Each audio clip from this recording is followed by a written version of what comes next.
Welcome back, everybody, to another episode of House Dads Podcast. That sounds super official. We have a great guest. You probably know him if you have been in the Baton Rouge community for a while. He is the owner, operator, everything at the best butcher shop in the Baton Rouge area. If you notice the hat right here, Iverstine's Butcher. Galen, Iverstine, we're happy to have you, man. Thanks for having me. Excited. We are pumped. So we were talking a little bit about like how we know each other. And Galen, if you've ever met him, he's one of those guys that like you meet him once, you feel like I feel like we've known each other for years. Yeah, right. He's got a great personality. He just connects really well. But the connection, I went to in college, Woodlawn Baptist Church. Brother Tommy Middleton was a pastor. The good reverend. The good man, Yeah. stud. So I'm going down like the connections here. Brother Tommy was a pastor. His daughter married. His daughter grew up with Brandy. Kind of knew each other for over the years. His daughter married his brother. That was the first time I heard the word or the name Iverstine. Yeah. I was like, okay, Iverstine. And then you saw the butcher shop. I was okay. Get it. Making some connections. Making the connections, and then just having some mutual friends. He grew up in the area, which he'll talk about. But yeah, man, we're pumped to have you. Yeah, thanks for having me. Excited. Yeah, we're definitely glad to have you. We kind of talk about who's got home field advantage. It's the first time we met. But like Rhett said, I've heard the Iverstine name quite a bit. And so it's pretty cool that y'all's reputation kind of precedes you. I'm glad to hear that. You're always kind of wondering what people think of the name, and if the name Iverstine rings some good memories or it does. Good ideas of meat. That's what we're all about. Yeah, absolutely. Even before we, have eaten there and things like that, and been to y'all's place. Just different advertising, things like that. It's a tricky thing to use a family name. You got to let the whole family name. We're using the name for a business, right? And we're going to try to do as good by the name as we can. Yeah, I love it. Yeah. It's a good name. It's not like a Smith, right? Smith. No offense to any Smiths. We have a lot of Smith followers, but something normal like that. Yeah, right. It's a good name. Yeah. So, for me, for the audience as well, we'll kind of take it back, man. Tell us a little bit about growing up. From the area, right? Yeah. Well, tell us about all that. Yeah, I grew up here in Baton Rouge, went to Central High School. I have two older brothers, two great parents who had kids really young and kind of figured it. As you get older, you realize they were kids having kids. Yeah, and so you get a little more forgiving of everything. But they were great, supportive parents. I was born in Baton Rouge. Well, really close to Denham, right there on Old Hammond Highway. Okay, cool. It was 3 doors down from the house my dad grew up in. Yeah.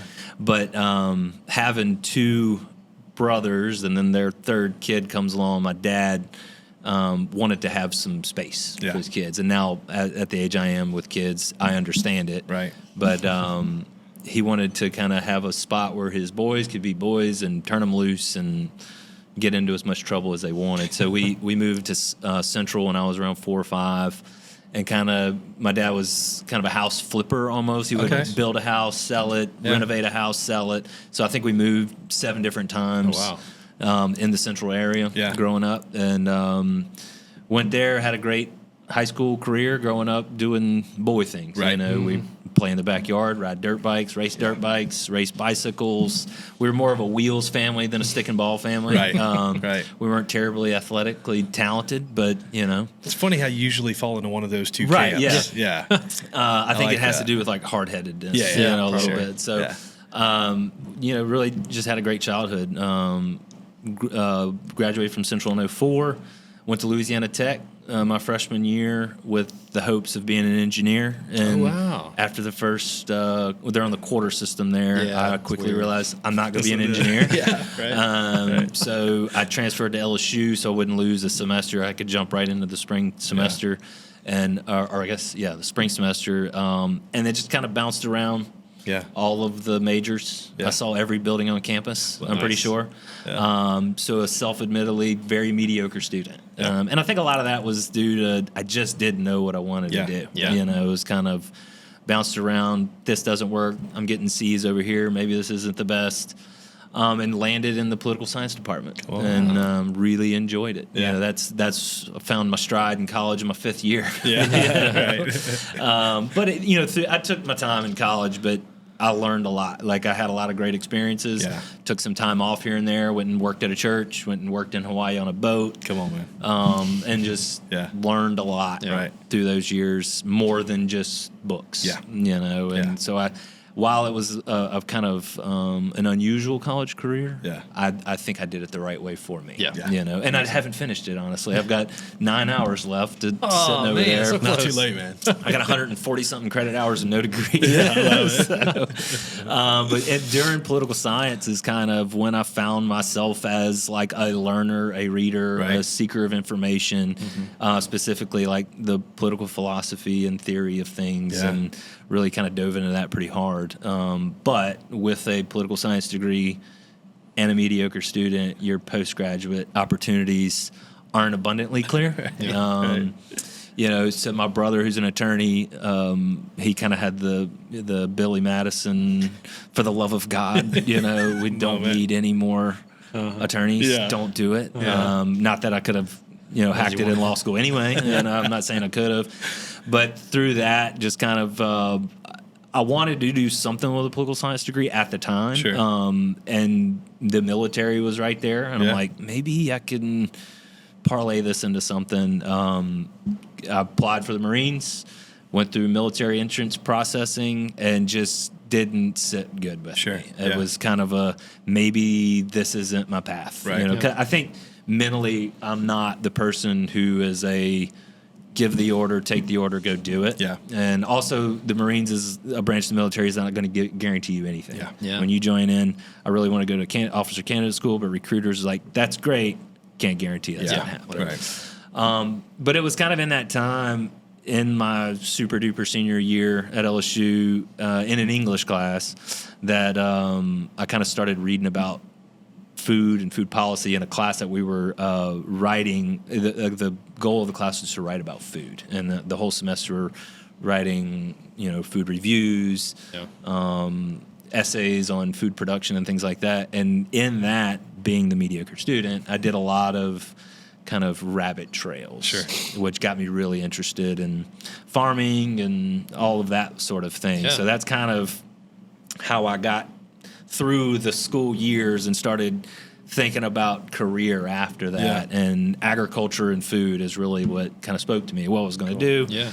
Doors were wide open, but that's kind of how I got here. That's but yeah, awesome, just had a man. really great upbringing and Yeah. solid parents, solid Yeah. brothers that are supportive, and we all get along still. Well, before we die, that's pretty cool. Yeah. Are all the brothers still here? Or No, I got moved one in away? South Carolina. Okay, gotcha. And then my oldest brother, who Rhett has a loose association Yeah. with, they just moved back from Denver. Okay, so I gotcha. have him back. That it's really cool to hang out Yeah, with, and that's fun. it's really kind of fun to see your relationship with siblings come full circle. Yes. You know, Yeah. where we were punching and kicking Yeah. and fighting, and now it's like we check in with each other Yeah. almost every day, Yeah. and even Yeah. though we don't see each other very often, Right. just kind of connecting different. and Yeah. reminding each other we're there, and you know. What's 100%. the age difference? So there's exactly 2.5 years. Oh, cool. difference. So Nice. older, 2.5 years, middle, 2.5 years than me. So Yeah. we were all pretty tight in those years, and Yeah. had a good time. That's you cool, know? man. Yeah, That's cool. That's fun to think about. Yeah, before we move on to more business stuff, tell us a little bit about family life, Yep. when you met your wife, kind of ingratiated in there, and all that different stuff. I met my wife in 2009. In that time, it was kind of the same period of choosing a career Yeah. path and everything. I had one of my best friends was married at the time, and I was just their third wheel Yeah, all the right. time. Yeah. Like there'd be like his date night. I was like, cool, where we Let's going? go. It was like, Yeah. first drinks on me. You know? Right. And she kind of was like, you know, you should really meet these girls. Get away. Just like trying to get some Yeah, time yeah, yeah. alone. Huh? Broke and, up with you. you know, she worked at anthropology as a manager, and introduced me to my wife, awesome. Angela. In that time, she had this like really cool Alabama twang Yeah. that I thought was the sweetest thing in the world, and Yeah. just a fun-loving person. So I was immediately kind of attracted to her energy, and Yeah. we dated for 3 years and got married in 2013. Yeah, Okay, 2013. cool. Yeah, yeah. And Awesome. we have 2 kids now. 2 kids. 7 and 5. 7 and 5. Come Yeah, on. yeah. Okay, cool. A little girl that's 7, a little boy that's 5. That's awesome. So, That's in the awesome. thick of it, as Oh, they yeah, say. for yeah. sure. I yeah. hadn't caught up with you yet, man. My oldest is 5. Yeah. And it just clicked to me. Is she still in lending? She's a lender. She's not. She's not. So, She was a lender. I don't know. We'll get there if Yeah, you yeah. want, but she was a Sure. lender, in early or late 2019. Gotcha. She came to me bawling, like crying her eyes out. She's like, I don't like what I do. She's Yeah. like, and it was kind of a tough like dog eat dog time in the industry. Yeah. For sure. And she's like, I want to do something different. I was Yeah. like, what do you want to do? And Yeah. she said, I want to go to nursing school. I was like, okay. Okay, That was I yeah. did not see it coming. Yeah. Right. But she had been thinking about it and had a plan Yeah. and presented it. I said, let's go. Wow. So she started nursing school in the spring semester of 2020. Good time. Yeah. So God, just hit me. the Yeah, lady, You have a good time. yeah. Terrible time. For Yeah. that lady's industry. a saint. She started nursing school that semester. COVID hits. Yeah. So she was still working for the mortgage company, going to school, and both kids are at home. Wow. And I'm working like a crazy person Oh, trying yeah. to make sure our man. business survives Yeah. COVID. You Yeah. know, Not and- to say the food industry is a terrible Yeah, and time Yeah, to be in that as um, well.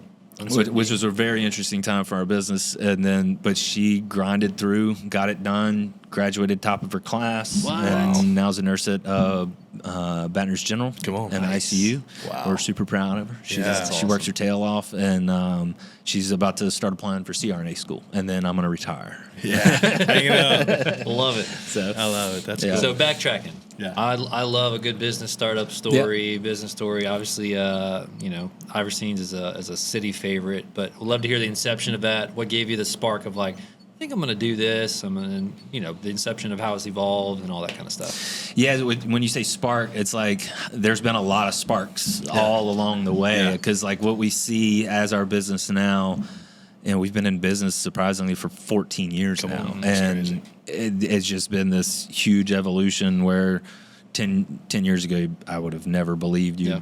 Tell me what I'm doing now. Right. But, kind of backtracking to the life story, in that time of studying food, you've got to know my dad for this conversation to make sense, or it may Sure. not make sense still. But, I just I sent my dad a text, and I remember I said, how about we get our family back to farming roots?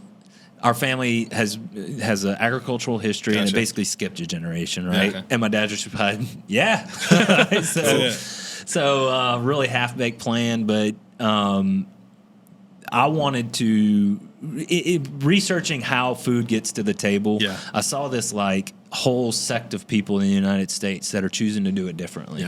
Yeah. We've basically industrialized our food production system in the United States, where the farmer is left holding the bag. Yeah. And it's a very unfortunate way that we treat food and Right. respect food in our country and how it gets to the table. And we've kind of removed the farmer from the conversation, Right. and we go into grocery stores and just expect them to be stocked. Yeah. So I started kind of researching people doing it a different way, really owning every step of production all the way through, really vertically integrating all the way to selling it directly to a consumer. And Yeah. that kind of spoke to me of, Right. that farmer's getting all the profit instead of, a tenth of the profit that's there. He's able to make a direct connection with the consumer. The consumers are eating more consciously, and to a person, all these farmers have their mission as building healthy topsoils and improving the quality of the land Right, first. right. Yeah. Leading with that and letting that dictate the rest of the business. So I wanted to do that. Yeah. That really spoke to me. I mean, I know that sounds crazy, not having a day of farming experience. But growing up with my dad, building houses, and Sure. he's a serial entrepreneur. He worked at Exxon for 20 years as an operator, but in those times he was constantly dabbling in Yeah. something, and always had his 3 boys along for the ride to help out. Yeah. free yeah, labor. yeah. Free labor. Yeah, 100%. one of the businesses was baling pine straw on CRP land, and we were out there baling pine straw, and I mean it's just on So I'm and on. excited to have a son now. Yeah. Good deal with my daughter. Put them to work. For So, sure. So first I thought it would be do my due diligence. Let me go work on somebody else's farm first. Yeah. So, and basically that was an exercise in learning my fortitude of Right. like, can I get up every day and do this? Wow. So I moved to New Hampshire, New Boston, New Hampshire, and worked on a farm there. I got connected with a farmer there through Sarah Grant. Won't go into the details, but went and worked for that guy up there and really learned a lot. We were actually mostly a vegetable production company or a farm. We had, and we were selling to Whole Foods, and we had like 300 CSA members. CSA is a community-supported agriculture where basically these people buy in at the beginning of the season, give the farmer cash to upfront the crop, and then you get a share of the crop. Gotcha. So it was a really interesting model. So started there, and in that time that I was working in New Hampshire, my dad and I were trying to locate land. So shopped all over. And landed in Kentwood. So he purchased land in Kentwood, Louisiana, 55 acres there. And I moved out there and started farming when I got back from New Hampshire. Awesome. And when I say started farming, we started very small, a couple of cows. Actually, the land came. So when we bought the land, we leased it back to the guy who was leasing it. In exchange for a couple of cows. So that was the first 2 cows. Started with a handful of pigs, a few hundred chickens, and got started. Because on my end, and if I go back and think about it business-wise, it was a poor decision to start that small. But on my end, in animal husbandry, you're dealing with lives here, and these are steep consequences if things go south. So wanted to, learn as much as I could in the first couple of years and grow it from there, and basically doubled production every year. Come on. Wow. Based on customer demand, and started selling directly to some local restaurants in Baton Rouge, and then started at the farmers market at the end of 2010. Selling directly there 2 days a week, and I was doing it all. I was doing the chores and doing the procurement and delivering the animals to the slaughterhouse and picking the meat up from the slaughterhouse and going to the farmer's market. I mean, those were long days. A farmer's market day was like wake up at 3, get the chores done, drive to Baton Rouge. So you're living pretty far out. So yeah, it was an hour commute to Baton Rouge, but I was living on a farm in a mobile home that I got from a government auction site that was selling FEMA mobile homes. I drugged that thing out there. Let's go. Ran all my own utilities without a permit. In the great parish of St. Helena Parish, there's not a whole lot of regulation. They just want to know where the poop's flowing and make sure that's all regulated. So. Those were really long days, and kind of started it there, and then realized around 2014 that's about all I could do. Scalability wise, that's we had bought more land, we doubled our land, we were humming along as far as like production goes, but 8 hours of retail hours in a week at 2 farmers market that requires me to be there. This ain't gonna feed it's anybody. not gonna cut, sure. And I got my parents as partners, and we got to grow this thing. So my mind goes to, how do I just expand a farmers market? Well, I got to open my own thing. Because there were several things that led to that decision. More hours of retail. Right.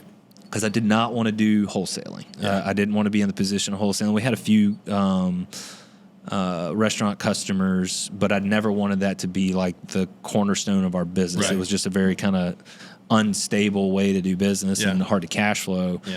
So I wanted to go to direct to the consumer as much as possible, got as much profitability as possible on the animal.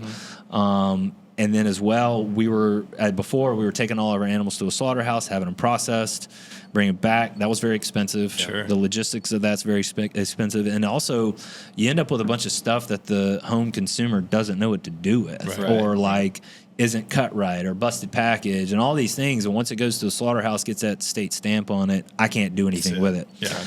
So it was like, how do I add more value to the animal? How do I, from the farmer's perspective, and I got this animal that's given up its life to feed us. I want to respect that animal by making as much use of it as possible. How do I do that? Open our own shop. Let's open a butcher shop where we can have 60, 70 hours a week of retail face to face with a customer. We have the ability to add value to everything: sausage making, kettles to render down lards to make cooking fats and stocks and bones. And how do we do that? So got started planning that in 2014. Opened that location, our first location on Perkins Road, in 2016. Which was great year. right there around. My real estate office used to be like 2 doors down. Walking distance. So. Yeah. So that was a wild year. My wife and I, so when we get married in 2013, I drag her up to Kentwood and live in our FEMA mobile home. Like this is living the this is dream. what I I'm doing mean, for. I'm talking, y'all, no TV. Yeah. No, Oh, it was man. us What a on a champ. farm in Yeah. a mobile home. That's a good way to get a marriage. Yeah, It for really sure. is. It Yeah. has love. Yeah. And she Right. was commuting to Baton Rouge every day. Yeah. But I look back on those like 3 years, Yeah. and it was so simple. It's the best. Yeah. And it was great. It was Yeah. it was a really like fun time Yeah. to be married, and responsibilities were real. I mean, business responsibilities, but we didn't have kids to kind of all of that. So we in 2016 we had decided to move in with my parents while we were building the shop out, Right. and she was 6 months pregnant, and we did that. Well, we move into my parents' upstairs, and then the flood happens, and they were living in Central. Wow. So and my brother, who lives in South Carolina now, was living right across the street from him. They flooded. They're like, we're going to need your bedroom. So we move into the upstairs of my other brother's house while we bought a house in July in Mid-City, renovating it. She's 7 months pregnant. Flood hits, and we're trying to finish the shop. Right. I was painting the shop at night because there was no air conditioner in the shop yet, and I was painting our house during the day because there was air conditioner there, and I was just meanwhile running a farm in Kentwood at the same time, just burning the candle at both ends. Yeah. But like, I didn't know any better. Sure. Let's what you go. do to get it going, yeah. It's like I'm in my mid-20s, Right. like just full of piss and vinegar. go. You Yeah. know, let's make hay while the sun shines. Right, We right. want a lot of days on this earth. Let's make use of them. Yeah. But I did have 2 full-time guys on the farm, so I was able to kind of go back and forth and do that. But by the grace of God, we got it open in October of 2016. Had a baby in November. Well, we moved into our house in September. Had the shop open in October. Baby in November. Wow. And I told my wife, like, if I have all my hair right now, I got it. This is sticking with me for the rest of my life. Yeah. So started the shop there, and when we started in 2016, we were 100% self-sourced, meaning every ounce of meat sold in that shop was coming from our farm in Kentwood. And just kept running like that. And it was just a butcher shop originally. It was a butcher shop. We had opened a sandwich gotcha. line for about a year and decided it was a bad fit. And it was just like we didn't have It's the a good parking. fit for me, by the way. If you could walk there, it was a good. pretty ticked. If you could walk there, it was a a good fit. We didn't have enough parking. Yeah, we sure. didn't have It was dining area. That shop was 1,600 square feet. Yeah, it was pretty small. We were, already maxed Yeah. out. So we put that table that's for something down the road. Sure. But really got the shop humming. Yeah. Every year built and built and built. And then we had started, we were still all self-sourced, and then COVID hits, right? We had stopped doing the farmer's market around 2017, 2018 to focus on the shop. Started a subscription service in 2018 where we were delivering to homes around Baton Rouge. And then when COVID hit, it was, you don't tell me I have to close my business. Yeah. I nobody ever told me I had to, but I was going to do everything in my power to do it. So we put together a little rudimentary order form that said, tell us what you want. If you order over $100, we're going to deliver it for free. That's awesome. Yeah. And we'll get it to you the next day. Yeah. And I didn't know how we were going to do that. Sure. Like, We're gonna figure it I out. had a van Yeah. and employees that wanted the hours. And man, our employees stepped up. Yeah. And Yeah. we made it happen. That's cool. And we were doing deliveries every day. Yeah. Because in a shop that's 1,500 square feet, most of it's production. There's no way to social distance. Yeah. And in hindsight, that disqualified us from any ERC money. So, but yeah, and really, it was through that time we also started networking with other farmers where the demand for local meat went through the roof, and we grew during COVID because we were scrappy. We were going to figure out how to make it happen. So on the farms end, when the demand goes up, it doesn't mean you already you all of a sudden have product available. Yeah, you know, right. that's a 2-year process. Yeah. So we started reaching out to farmers who were more dependent on the restaurant market. Gotcha. In New Orleans and Baton Rouge. Made a really good connection with a farm also slaughterhouses got kind of bogged down, and we were fighting for slaughter dates for our animals. And I made a connection with a farmer about the same age as me up in Como, Mississippi, who had a USDA inspected kill plant, and he was selling all of his stuff to New Orleans restaurants. So we said, let's solve this problem. Yeah. And that was really fun to see kind of the local food system prove to the industrial model we're stronger. That's right. Yeah. You know, this That's ship turn. We're in a little bathtub turn in. You're in a ship. Yeah. You can't turn that thing. Right. We're going to scrap and get your customers during That can this speak time. to a lot. That's really cool. Yeah. And it was really it was wild. Yeah. I mean, it was just a really fun time of like solving logistics and getting food to people's doors. At this point in time, from 2016 to 2020, did you stop the restaurant supply side of it, or you were still? Yeah, we weren't really. done. We had some restaurants that would come by and get things for specials and stuff things like like that. that. But 98% of what we were doing is to the home cook, and that's what we learned about ourselves in that time is what is our role in this market, right? And through starting to make the connections with the other farmers and getting really good at the production side and sales side, we realized, well, we're an aggregator. Yeah. Like we can take all these farmers who really need to focus on creating really great products, taking care of their farms, and we'll get their product to the consumer. Yeah. We got really great staff that can add value and recipes and all these things. Yeah. So that was our easiest way to grow and our best way to grow, because that growing a farm is very expensive and it's slow money and it's you're not seeing your return quick. Right. And that, that's kind of the difficulty in America is getting first generation started. It's so expensive. If you're not starting that thing with land equity and a barn full of equipment, that's an uphill climb. Yeah. Man. And we fought that climb. And it really showed us where we belong in the market. And our lease was coming up at that shop, and we said we're kind of outgrowing it. Yeah. Costs were going up. How do we create even more value for the customer? Right. And that's when we decided, well, let's open a restaurant as well, to add even more value to the products as well. And in Baton Rouge, you kind of have two clienteles. You got a home cook, and then you got somebody that never cooks. That's right. And they eat out. So how do we capture both of those people with great products? So we decided to move. We moved down the street where our current location is, down Perkins, in 2022. So it was kind of it was 2 years after COVID we moved. We've been open there ever since. It's pretty incredible. Yeah. It's awesome. I remember when it was announced that, like, you guys at the first shop, like, we're gonna be a butcher shop. Yeah. And it's cool because, like, you see, oh, cool, we're getting something cool in Baton Rouge. Nobody knows the story behind how that started. Though. Yeah, All they think is, oh, we're getting something cool, rather than. And you also realize people don't know what a butcher shop is. That's either, right. I think that was what was cool. Like, we never know what this is. Yeah. We know what it is, but like how that works. And specifically a whole animal butcher shop. Yeah. Where we're bringing in the entire thing. You know, and we're opening the back door and packing carcasses to a hanging rail. And so it's funny to answer the phone when a customer calls and asks, "Do you have?" Of course I do. Yeah. We have an whole animal. We got all of it. But some cuts are more limited than others, so it's been a fun education with our customers, kind of getting them to explore the animal a little more. There's more than just ribeyes and fillets on a cow,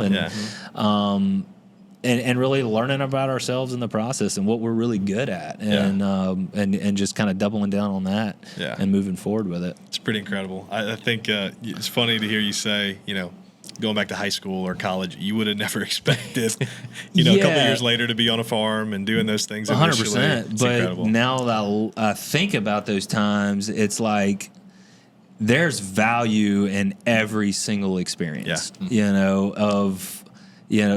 did I learn in political science that I'm using now? What did I learn at the restaurants that I worked at in college that I'm using now? What did I learn, running a youth group? What did I learn working on a boat, working on a farm? All of these things add to collective where you are now. And way cheaper than a college education. That's right, 100%. Yeah, that's Yep. cool, man. That's Yep. incredible to hear the story. And now, obviously, like you said too, I think another part that I'm sure is hard for you is to communicate to the consumer what you're actually getting. That it's not coming from a farm somewhere we don't know where it's at, Yep. but it's really coming through you guys. So how do you really? I'm sure it's a battle you fight constantly with just marketing and branding. Yep. Really showing people what product you're delivering to. Yeah, it's a really difficult thing to navigate Yeah. because you have customer expectations all over the board when they come in, and we just have a really great staff that's Yeah. good at telling that story, That's cool. and Yeah. we lean on them to kind of guide. It's a guide through our store, Right. you know, of if somebody comes in looking for a very specific cut that we may not have, it's on us to explain that why we don't have that. Right. But also, when they just told you what cut they wanted, they just told you a lot. They told you how they're wanting to cook. They told you what they're doing, Sure. And their price point. Yeah. We can find something for you. Yeah. And that's what's been fun is kind of like, you know, for instance, you know, had a lady coming in every week wanting tenderloins. Like, what? You get 2 tenderloins per cow. And it was kind of this always things like, oh, we're out. And what are you doing with this tenderloin Sure, every yeah. You're eating filet, you know, every week. What are you doing? She's like, well, I throw it in the crock pot and make pulled beef sandwiches for my kids' man. lunches. I'm like, Probably the wait. best pulled beef Wait a sandwiches. second. Well, actually, no. It's Oh, like, okay. you know, okay, well, that's a $120 cut of meat It's not that what you're you're making. using. And there's a cut that I can get you for about 15, 20 bucks. That's going to be way better for Yeah, that. And yeah. it's kind of, Yeah. it's all about customer education, which they're not going to get at their grocery store butcher counter, yeah. you know, because they got about 4 or 5 cuts to choose from, and that's about it. Yeah. And then it's also cool to kind of like introduce people to everything else on the cow, but also like, here's what else we can do. We're making fat. Use that to fry your French fries in. We're making stock. Make your soup out of this. It's the experience of the whole animal is Yeah. kind of what we're putting out there. Wow. Yeah. It's incredible. Cool, man. huh? Yeah. I love it. Yeah. And then also telling the farmer stories. Exactly. Because you know, Yeah. we stopped farming in 2020 Gotcha. and Okay. went to Okay. all outsourced Yeah. there, and Yeah. then kind of telling their stories and highlighting where it's coming from, their practices, their philosophies, you know, challenges that they may be having. You know, Yeah. if somebody comes in and we're out of eggs, well, you know, it was 110 degrees this week. Hens aren't going to lay eggs, you Yeah. know. Yeah. So it's teaching the modern consumer that is so used to, you know, On demand. bounty of like, here's what we're doing and Yeah. here's what it's about. And it's a big difference, I'm sure, you talking to a farmer because you did it for years. Yeah, You know, right. Yeah, we have that understanding where they're at. perspective. Exactly. Yep. Yeah. Absolutely. Yeah. So, with all that being said, it's obviously been quite an evolution to what the business looks like today. Mm-hmm. And it's easy to see, you know, I'm sure you're not farming, you're not doing the things you did before. Yeah. But what's the normal day in the life look now as business owner of Iverstine and things like that? There are no normal days. Yeah, but there you go. I I'm love actually it. somebody who loves a routine. Yeah. And this is a time in my life where like a routine's very hard to find. Sure. You know, specifically my wife starting this new career. She's kind of low man on the scheduling list, so her schedule's all over the Yeah. place. So my week is tell me where I need to be. Yeah. You know, Right. Love it. where are you going to be, and tell me where I need to be. So you know, typical day if it's a day that my wife's working, she's out of the house by 6:30. I'm usually up by 5 Sure. every day. You know, if she leaves the house, I get the kids on their way to school. Yeah. I like that kind of quiet time though in the mornings. Sure. That quiet time. Maybe that we quiet? gotta wait till 7 and 5. Yeah, it Okay. was 5 and 7. Okay, cool. Because I say our mornings are not very quiet. Yeah, No, the no, I two mean young like ones. the times before they wake up. Oh, I yes, kind of yes, value that yes, that yes. time a little bit. Gotcha. But on the days that she's working, I get them to school, roll into the shop around 8:30 or 9. Yeah. Kind of check in with everybody who's over everything, and make sure they have everything they need for the day to be successful. Right. And then catch up on whatever emails or meetings that I have. I try to have those done by 11. And then the restaurant part of this is the new baby, Right, and gotcha. it is the bear to learn. Yeah, I and bet. I want my hands on it right now. Yeah. You know, I know, it's really cool to see the butcher shop. You know, we started that in 2016. So over 5-6 years, we're able to develop the systems and everything. And I got the staff in place, Right. and that thing, they're knocking it out of the park. Yeah. I'm doing that on the restaurant side. Yep. I don't come from restaurant blood. I don't Yep. come from any of that, and we are learning as we go, Yeah. and kind of adapting and overcoming. And having a fun along the way. So in my day, I'm very involved with lunch, whether Right. it's working the line or expo and tickets, Right. or Yeah. one of my favorite things, doing dishes. I love doing dishes. Nice. Actually do love doing dishes. love it. In that mobile home that we lived in for 3 years, there was no dishwasher. That's legit, That's some dude. practice. I told my wife she married the best dishwasher in St. Helena Parish. There you go. So I like working the dish line because you learn a lot about what's going on in the restaurant. Oh, I bet. Food's coming back on the plate. You need to taste something to Yeah. make sure it's good. Yeah. It's kind of the tell all right there in the dish Yeah. pit, and you can overhear. Everybody doesn't think you're listening. Oh, You yeah. can kind of hear employees' conversations. And there's something to be said too in the midst of all the big, heavy, high-end decisions you're trying to make. Just sitting there washing some dishes. Some You got to make sure that simplicity plate's too. clean, man. Yeah, It's all in the details. That's right. Yeah. But also, I like to get out in the dining room and kind of just. I think it's important in what we're doing is service. Yeah. Everything about it is service oriented. We have this culture that I think our generation is seeking service. Yeah. We're kind of tired of being treated like trash. Yeah. When you go to McDonald's, the ice cream machine is not broken. Right. They just don't feel like cleaning Yeah, it, yeah. So our ice cream machine's never broken. We don't have an ice cream machine, Yeah. but I tell my employees the ice cream machine's never broken. Yeah. It's Shots like fired. we need to solve this for the customer that. and like take care of them, hear their needs, Yeah. make sure their needs are met. If there's a problem, going above and beyond. So I like being in the dining room to make sure everybody feels welcome. And kind of being the example of that to employees of like, somebody wants pickles on put pickles on Yeah, What's the figure big it out. deal? Yeah. So, Yeah. and then wrap up my day there usually about 4 or 5. Yeah. Kind of debrief in the afternoons, get home. Like I really value getting home and having dinner. That's my that's my heart out. If I got to miss dinner time with the family, I'm out, and that's a big reason that we're not doing dinner in the restaurant right now. I know the reality is of where we are in the evolution of our business. I haven't been able to pass it off yet. I will live in that place if I open it, and I'm not going to do that. That's my heart out. I value the time in the afternoon, catching up with the family, and not just kiss them goodnight, but like being goofy with them and roll around on the floor, like just hearing it about the day, and that was something my family did every night was dinner around a table. Yeah. That's just like face to face. Yeah. Every day it's not easy. Yeah. But I think there's a lot of value in that. That's good, man. Yeah. Respect that a lot. And then wrap up dinner. I love doing dishes, so I do dishes again. More dishes. And then usually go tinker in the garage, work on motorcycles, and just relax. That's my time. Yeah, It's awesome. Yeah. So going to college, obviously, you didn't sound like you took very many like business classes, right? I took So- 0 business classes, and I'm trying to enroll in some LSU right now. University of Phoenix or something. Yeah. But so you're learning a lot as Yeah. you go, which Yeah. I think is a really cool thing that people often don't start businesses because they feel like they don't have what it takes. But sometimes people just jump in and learn as they go. But thus far in your journey of being a business owner, what do you feel like some of your strengths and weaknesses are? And kind of like I put on our notes, you could rephrase it to things you love and don't love. But overall, like what are some things you feel like you're really good at?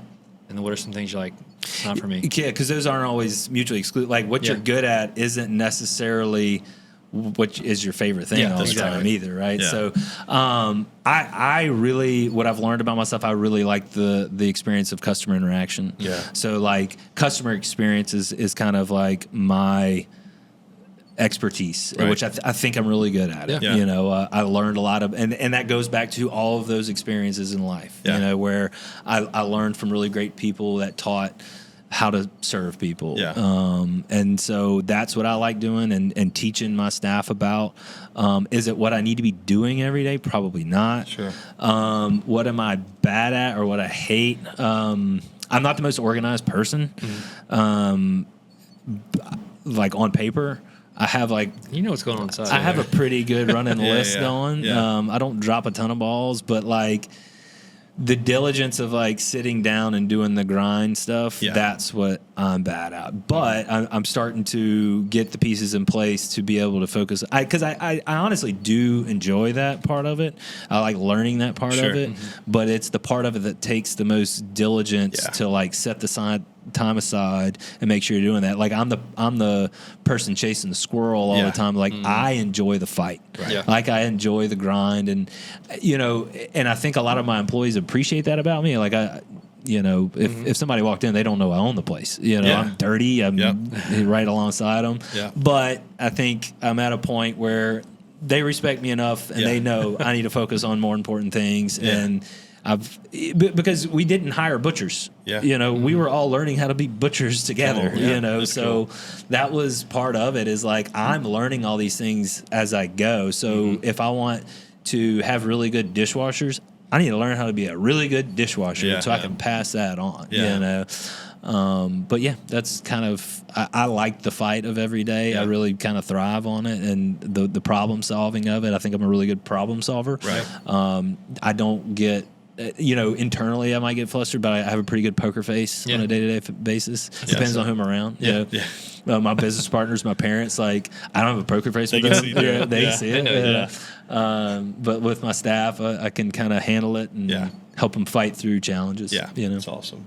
Well, I think it's cool. Already you talked about how you make it an emphasis. Growing up, you had that family dinner time, and you try and do it as well now. We're the house dads. We talk a lot about fatherhood and the challenges and how rewarding it is too. We talked earlier about how you and your wife met and things like that. So we kind of unpacked that already. But what do you find? I guess that you learn the most about it yourself as a dad, because a lot of times we say, oh, we isolate it to that's who we are as a businessman and that's who we are as a father. But a lot of it can teach us just overall who we are. What are some things you feel like the fatherhood's taught you about yourself? Man, what a topic about myself. That I don't have anything figured out, and that's okay. That is a great response. Because I think we put a lot of pressure on ourselves to be able to answer questions and be able to make it all happen, and we can't. It's okay. And like I was talking about, if you look back of our parents. I was 30 before I had my first kid. Yeah, my dad was done having kids by the time he was 26, 27. So they just did it completely different. Right. They were way braver than I was. But you realize they did pretty good. Yeah, right. You figured it out. Of all the gripes you might have, they were doing pretty good. And you respect that. But I really learning about yourself and allowing yourself to fail, but making sure you're checking in with yourself of are you being honest with yourself of am I doing all of this the best I can, right. And if I'm not, how am I going to fix that? Right. But if at the end of the day I can look myself in the mirror and say I'm doing all of these things the best I can do it, I got to live with that. But if I want to do it better, it's on me to learn how to do those things better. Yeah. It's a great response, man, because I think it's so true is that, a lot of times us not having it all figured out in business or at home keeps us from just trying at all. Yeah, 100%. And so just understanding there ain't no way and no time Iverstine is just going to totally just have every bit of it rocking and rolling. Same thing as a dad. We're not going to have it all together all the time. That's great. Yeah, not even having it all together, but what are you wanting to do? And being honest with that and making sure it's what you want to do, not what the people on Instagram want to do. Expects. And it's what is my 4 people in my household? What are we trying to do? Yeah, that's it, man. Yeah. It's good. Well, all of this kind of flows, and they may sound like similar questions, but I feel like there's a little difference to this. But we've had an episode before on work-life balance. We kind of debunked that and said it's work-life harmony. Sometimes and some people have the ability to keep work at work and keep home at home. Yeah. Being in real estate, we can't do that. I feel like you probably can't do that either. There's always constant tug and pull being a business owner. But what does being a present dad, being a present husband, in the sense of achieving harmony, not saying you have it all together by any means, but what are some practical things you may do or things that may help? Is it a mindset thing or? I think not overthinking it. I think we think our kids need more out of us than they do. It's pretty simple what they want. Yeah. They want some attention and time. Yeah. That's about it. Yeah. And if we think that attention and time has to happen at Disney World all the time, we're kidding ourselves. That's a great point. I think a bike ride around the block does wonders for a child as far as if it's and they know when they don't have your attention. Yeah. They really do. Yeah. So I've had to get more conscious about like when I'm at home, being at home. I hate cell phones. Like I hate what they've done to us. Yeah. You know, I really do. But try and I'm not the best at it. Sure. But like trying to like not pay attention to my phone. Yeah. And also like figuring out, can we vacation all the time? No. But figuring out like on a weekly, monthly basis, what are we doing to focus on like time with our kids? Yeah. Yeah. You know, because it goes by so stinking fast, you know. And I had that moment last year of like, like this is happening. And I'm not like on the ride fully. Right. And something, you know, growing up riding dirt bikes, I kind of got out of it for a little while to focus on business. Yeah. And I told my wife, I was like, he's 5. We're gonna do this right now. Yeah. So we're racing dirt bikes, Let's go. man. Love it, It's like we'll throw bikes in the van and sleep in the van and eat beanie weenies so and cool. get a blizzard on the way home. And Nice. it's like those are the best, Yep. you know. And Yeah. just try to like find those kind of moments as much as possible, and realizing like it doesn't have to be elaborate. It doesn't have Exactly. to be what everybody else is doing. We're going to do our thing. Such a And- good point, man. It doesn't need to be Instagrammable. No. Don't have to be at Disney. Don't have to be anywhere else. Just quality time. Quality time and like recognizing you're in quality Yeah. time. Yeah. You know, Yeah. it's not because man, there ain't a many of them left. No. You know. Yeah, and it sucks because sometimes you don't recognize those until something bad happens or just something like just jabs you and perspective hits you. So to hopefully people can come to that without needing those things. But like, yeah, man, those Yeah. years. My 6-year-old Brandy took them to get haircuts yesterday for school. Yeah. She's had long hair. She got her hair cut short, and Brandy's been like super upset. Like she just looks so much older. Yeah. Like, just little things like that. You just realize time is just Yeah, it's like tough, when you man. see them, like it's funny and you love it of like Yeah. seeing their personalities come out and who they're gonna be, but then you're like, what happened? Yeah. You Yeah. know. Yeah. But yeah, it's and I like having 2 kids. I like the opportunities to get them one-on-one as much Yeah, as possible. for sure. Like, because they're great together, but they bring out certain things in each other. Yeah. So if you ever have opportunities to like get them on their own doing something, it's really because they open up more. Yeah. They ask more questions, like better questions. Right. Yep. They're a little more focused. So Yeah. it's cool to see that side Not of them. competing with each other, things like Yeah, that for the yeah. attention. It reminded me this weekend we were out of town, me and my wife, and the kids were with the in-laws and my mom. And my mom had my 2 boys, and she sends us a picture, the most redneck thing, of them with a little blow-up pool. No, not even a blow-up pool. It was one of the just like the $10 plastic Yeah. pools you get from Walmart on the front porch of her house, halfway full with water, and the boys having the absolute Yeah. best time. And it's like, and the first thing that hit me was it doesn't take much. Yeah, it doesn't like, take much. It just doesn't take much. It's like, well, little boy, you know, I can't go afford to buy a bunch of dirt bikes. I found a 2002 PW50 in a garage sale for $300 and rebuilt it. Looks brand new, and he's like, Yeah. I have He a, I have a doesn't care. stinking Exactly. dirt bike, and it's That's right. blue. That's right. I love it. I love it. Well, while the priority is definitely, you know, our family and you know, pulled in all the directions with business and stuff, still got to make time for yourself. Yeah. So what do you do to unplug and just kind of get rejuvenated and rest and things like that? So, you know, getting back into dirt bikes has been a big thing Yeah. from mentally for me. Yeah. Like, because it gives me something to be physically trained for. Yeah. Like I'm somebody of like, I'm not just going to work out to have a 6-pack. For some. I want to work Like out Red. to be ready for something, like a challenge. And dirt bike racing is a challenge. It's demanding. And so at these races, my little boy races on Saturday and I race on Sunday. Oh, that's cool. And that is a 4 to 5 hour race where it's me focusing on one thing. Yeah. And it's something about it. Like when I come out of that, like my brain's refreshed because like you can only think about not hitting that tree and as fast as you can, you know, and everything else is gone, you know, and it's just kind of a good reset for me in those times. And anytime I can kind of get in the woods, like I don't necessarily have to be doing anything, you know, just getting out there, that's when I can find relaxation. I don't like going to the beach. I don't like going to Disney World and all that. I want to go to the woods. That's always surprising me to know that you live in the mid city, because I feel like you want a little more space. A little more I'm ready to sell a house in that city. That's awesome. But yeah, I mean, like honestly, the time that I was working on the farm, I would go days without talking to another person. Like Monday through Friday, I pretty much was by myself. And I would go to the farmer's market on Saturday morning and talk for 4 hours, and I would lose my voice every Saturday. Yeah. And I didn't realize, and kind of going back, not that I'm like a homebody or a recluse, but like I really value some alone time sometimes. Right. And I think we all fill our time up trying to like be around people, and I think it's healthy to like get alone sometimes. Not alone in a thing that you're having to do something, but like get your thoughts. For sure.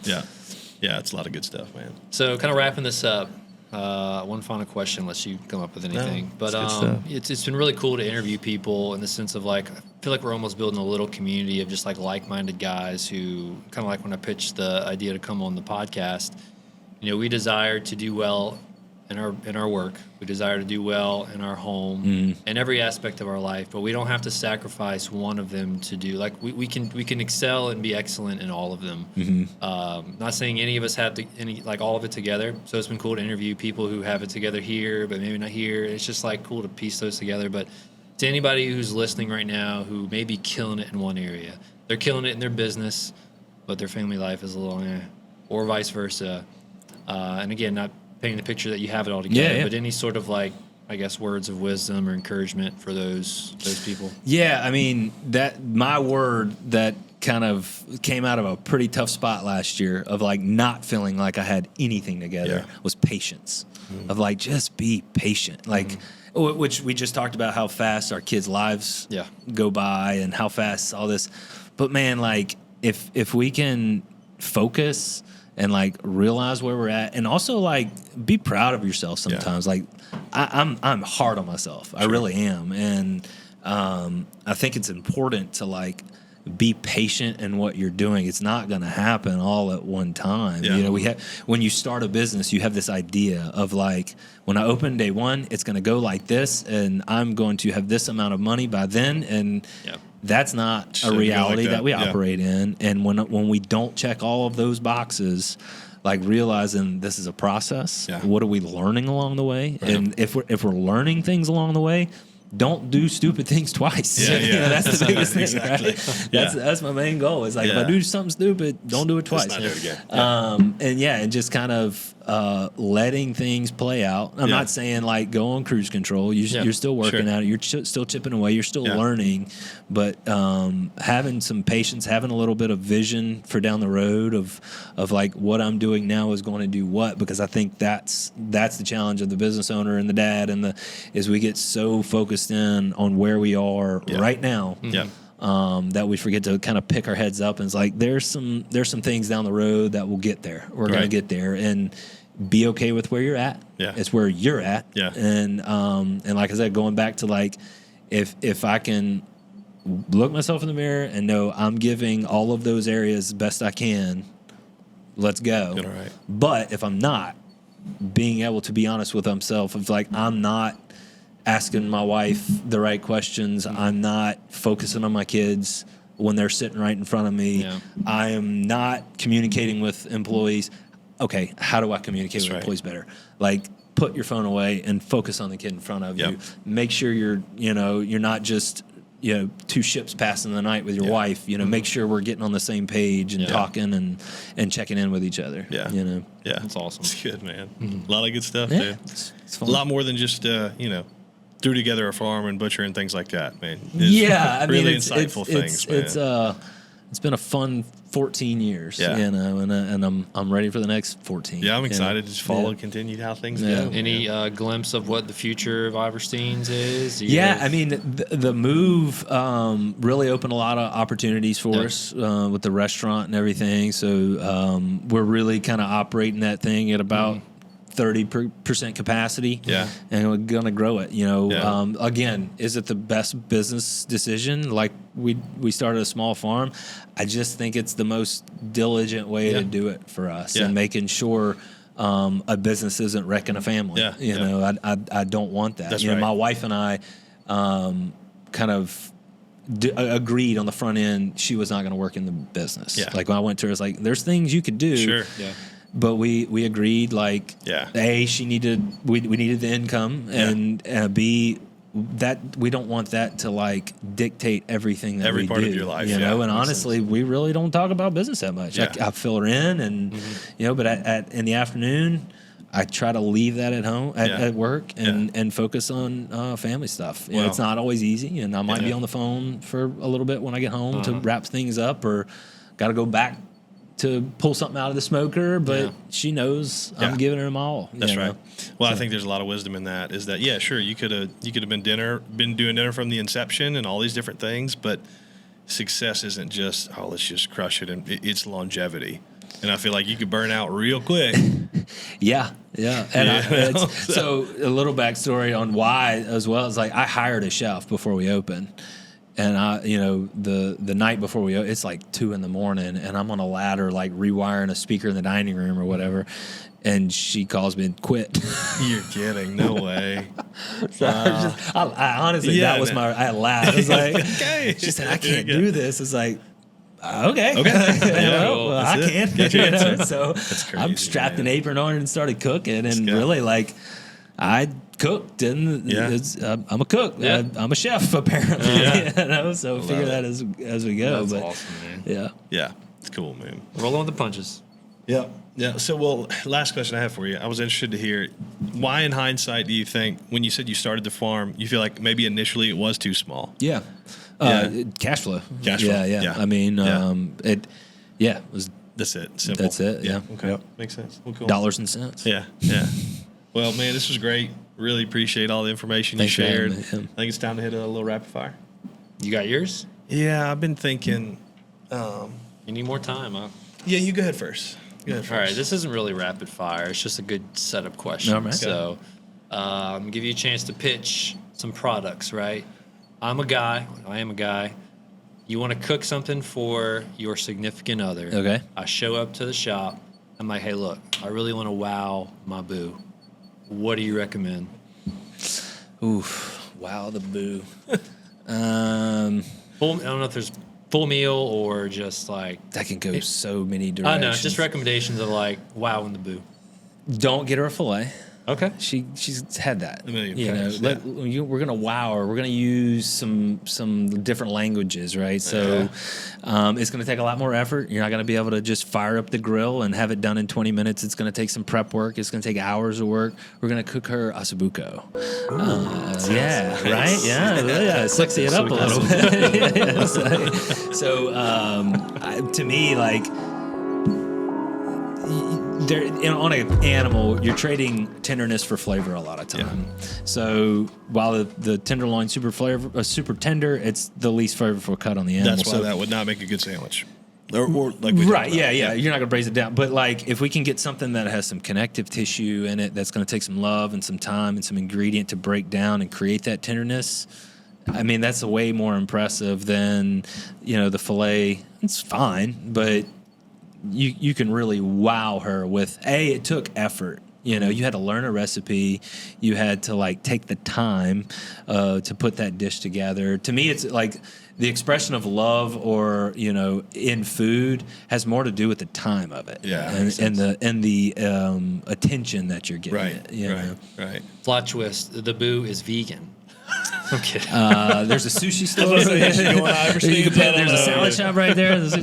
No, I'm messing. That's cool. Okay, well. I gave you some time, man. Yeah, I thought a lot about it. I was actually going to go in a similar route because I'm a steak guy of, besides the filet, what would be your favorite cut? But let's just, let's go family. Let's say you and your wife, you alone, and you and family. Anytime you get out of town or vacation anywhere, you can only go to the one spot for the rest of forever. Man. So it wraps up all your vacations. Everywhere. All your vacations Anywhere. just into one spot. So favorite vacation spot. Oh man, that it had to have been there before. I want to go. No. Okay. Yeah. You know, Hawaii, because And you've I been there, lived right? there Yeah. for a while, and then my wife and I returned for our honeymoon. Oh, man. It's just a special spot. Yeah, dude, I like bet. life goes at a different pace. It really does. Like Yeah. working out there, you get a little bit different exposure to it. Yeah. Because like you order something, they're like, "Yeah, be here in a couple weeks." And they're like, and everybody's cool with it, you Yeah. know. And you Yeah. know, today we're like, Amazon can't get it here tomorrow. Tomorrow, yeah, So yeah. you know, it's a very like relaxed Yeah. pace to things because they have to. Right. Great food. Yeah. The scenery isn't I hear the terrible. people are incredible too. The people are great. Yeah. You know, so being able to live like a local there was a cool experience. Yeah. And then going back and experience it as a tourist. Oh, I bet. I mean, because when I lived there, I lived on the deck of a boat. And it like, so it was two different experiences. Yeah. But both were great. Yeah. And it's a place it's like the only place me and my wife have been to, like, we want to go back. Yeah. Because, you know, it's a large world. We want to try to, like, All bits of- see yeah. everything. Yeah. Yeah. That's a place, I think. Yeah. Which island? Any specific island? So I lived on Oahu for a little while and Okay. then Maui. So I've been to Oahu and Maui, and then our honeymoon we did Lanai and Big Island. Gotcha. And then we went to Maui for a day to go visit some of my old friends. That's So, cool. Yeah. Yeah, I've got some of my favorite clients of all time. They tragically lost everything in the fire. That's right where I was working. Really? Yeah, yeah. And a lot of their family, they and then now a lot of their families moved up here in like the kindest, the nicest people. Even just in their emails, just sending love and sending blessing. They're just incredible. So I can imagine it's a lot of that I worked there. in the boat community, and I didn't have a vehicle, but like at the dock, everybody's vehicle had the keys in it, and it was just like, if you need a car, go get it. That's wild, man. That's really cool. Yeah, I've watched Moana. I don't Yeah, think yeah. that's why, but Same that's, thing. yeah, pretty much Same- have been. pretty- Yeah, same same thing. thing. Yeah. So that's probably off color in some way or another, but hey, we did it anyway. So it's great though, man. Thanks Yeah. for coming on. Anything else, right? Oh man, I think it's good. It's a lot of good stuff in there. One of those you probably want to re-listen to and It just is. kind of get Lot to some unpack. nuggets Cool. out of it. Cool. Well, we'll link a lot of information. You know where Iverstine's is, but we will connect that all there. Galen, thanks again for coming Thanks on. for having me. I really appreciate it. Absolutely, man. Thank you guys for tuning in. As always, on YouTube, like, subscribe, and everywhere else. Share it. But thanks again. We'll catch you next time. Peace.